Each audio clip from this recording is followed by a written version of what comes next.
Mu'dhamul badan itu sebagian besar, mayoritas badan, berarti pas ini pundak.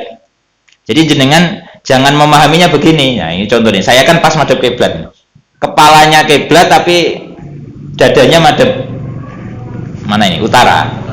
Enggak sah ini. Kalau gini malah sah. Nah, jadi kepalanya madhep kanan kiri, dadanya yang penting tetap madhep kiblat. Nah, ini malah sah, tapi makruh. Jadi yang dihadapkan kiblat itu adalah kalau dalam fikih namanya mu'dhamul badan. Mu'dhamul badan ya ini, mulai pundak ke bawah ini. Ini mu'dhamul badan. Jadi itu yang dihadapkan kiblat itu. Terus nanti kalau pas ruko yang dihadapkan kiblat ya ini, pundaknya ini. Jadi kalau ruko jangan sampai pundaknya miring. Nah, praktek. Jadi umpama gini nggak boleh, kiblatnya sana. Berarti kan madhep sana ini pundaknya. Jadi kalau pas ruko pundaknya yang dihadapkan kiblat. Kalau pas berdiri badan ini menghadap kiblat. Jadi kalau gini nggak boleh. Hati-hati. Nah, biasanya ibu-ibu lek foto mirang-miring ngono kae. Selfie mirang-miring ngono kae. Oh ya, hati-hati. Kalau dalam tasawuf memang benar, bagus Pak. Kalau dalam tasawuf memang sendakep itu apa Indonesia? Itu suruh nutupi ini, hati ini. Jadi hatinya biar nggak kemana-mana, kita isyarah ditutupi gini. Jadi miring. Tapi miring ini ininya, urusan pundaknya jangan sampai ikut miring. Hati-hati. Jadi yang miring itu hanya urusan sendakepnya. Yang sini. Karena hati di sini.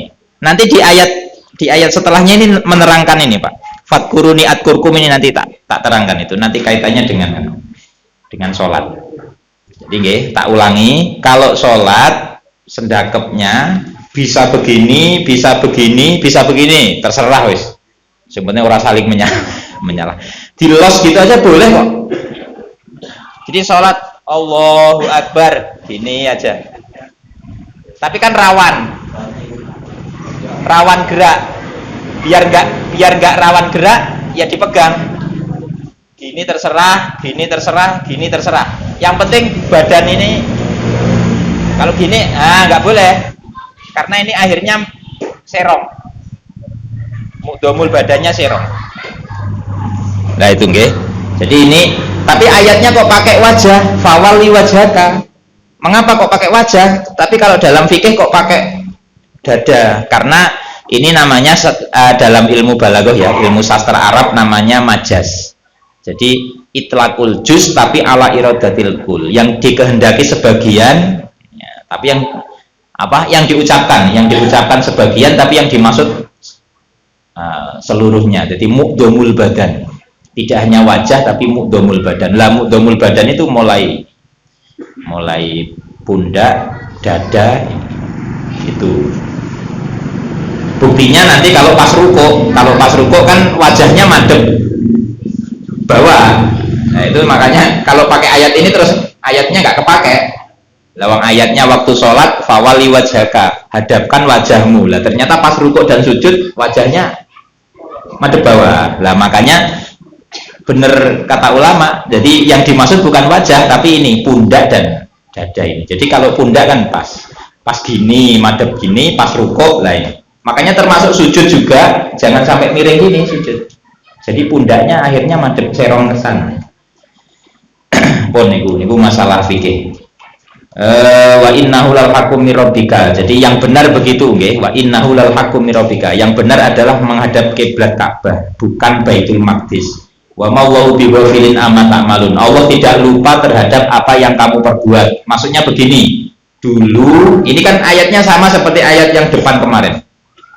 Ayat yang dulu pernah diterangkan. Jadi dulu kan ada sahabat yang galau pas Allah memerintahkan madhep Baitul Maqdis sholatnya, mereka sholat madhep Baitul Maqdis. Setelah 17 bulan disuruh kembali madhep kiblat, akhirnya mereka galau. Setelah galau, Allah memberi satu ayat, wa mallahu bighafilin amma ta'malun. Sudah, jangan galau. Allah tidak lupa terhadap ibadahmu, apa yang kamu perbuat. Jadi meskipun dulu pernah menghadap Masjidil Aqsa, ya tetap dikasih pahala. nggak lupa, Allah nggak lupa. Nah itu. Dah, ini diulangi lagi ayat bawahnya. Wa min haitsu kharasta, lan saking sekirane madhep, saking sekirane metu sapa sira, metu keluar rumah. Fawali mongko madhepna sira wajhaka ing wajah sira satrul Masjidil Haram. Pun wa haitsu kuntum fawal wujuhakum. Wa haitsu lan ing dalem wa haitsu kuntum lan ing dalem sekirane ana sira kabeh. Fawalu mongko madhepna sira kabeh wujuhakum ing wajah sira kabeh satrahu ing arahe kiblat. Nah ini dikembalikan ayatnya, diulangi lagi karena roh ngulangi sinten Allah, ngulangi hu ing ayat wa min haitsu kharasta fawalli niku litakiti krana ngukuhake.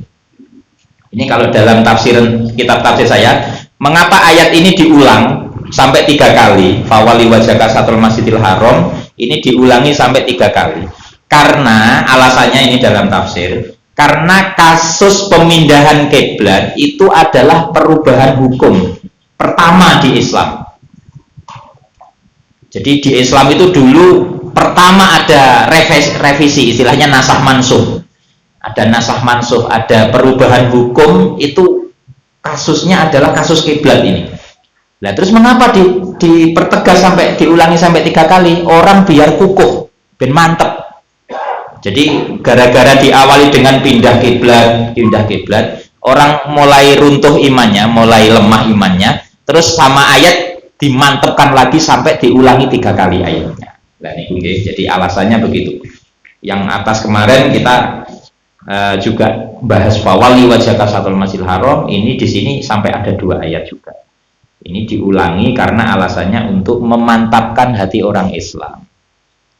Karena ini adalah ayat nasakh mansuh pertama, ayat kasus perevisian hukum pertama. Nah itu Bismillahirrahmanirrahim. Li alla yakuna, supaya ora ono iku linasi kedue menungso ail Yahudi tegese Yahudi awil musyrikina alaikum ing atase sira kabeh apa hujjatun hujjah. Ai mujadalatun tegese madoni itu mendebat ila tawali maring madhep ila walihi maring liyane kiblat. Ai litantafiyas tegese supaya ilang apa mujadalatuhum madonine Yahudi Nasrani, Yahudi musyrikin niku. Lakum maring sira kabeh min qaulil Yahudi saking ucapane Yahudi. Nah ini Yahudi kan kemarin berkata begini, yajhadu nentang sapa Muhammad dinana ing agama kita, wayat baulan manut sapa Muhammad kiblatana ing kiblat kita. Nah itu. Jadi Yahudi itu kalau mencaci maki Nabi Muhammad ki aneh. Kiblate sama dengan kita,